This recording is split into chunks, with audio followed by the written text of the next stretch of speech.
ایک سوال کسی بھائی نے کیا کہ پرندوں کا کاروبار کرنا جائز ہے یا نہیں؟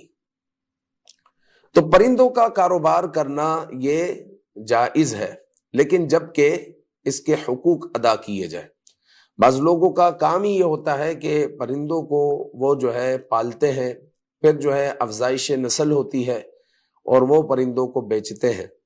ایسے لوگ، اور خاص طور پر وہ لوگ جو ہے کچھ پرندے گھر میں شوقیہ رکھتے ہیں، تو شوقیہ پرندے گھر میں رکھنا، ان کی خدمت کرنا یہ جائز ہے، لیکن اس میں شریعت کا مطالبہ صرف ایک ہی ہے، وہ یہ ہے کہ اس میں وہ جانوروں کے حقوق ادا کرے۔ دیکھیں، حضور علیہ الصلوۃ والسلام نے معراج کی رات ایک عورت کو دیکھا، اور وہ عورت جہنم میں تھی، عذاب میں گرفتار تھی، تو سرکار دو عالم صلی اللہ علیہ وسلم کو بتایا گیا کہ اس نے ایک بلی کو پکڑ لیا اور اس کو قید کر دیا، باندھ دیا،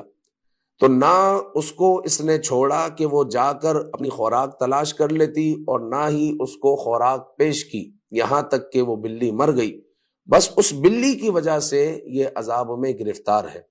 تو دیکھ لیں کہ پرندوں کا اگر کوئی کاروبار کر رہا ہے تو پرندوں کو وہ پریشان تو نہیں کرتا کہ پرندے خوراک کے لیے بیٹھے ہوئے ہیں اور یہ حضرت سوئے ہوئے ہیں۔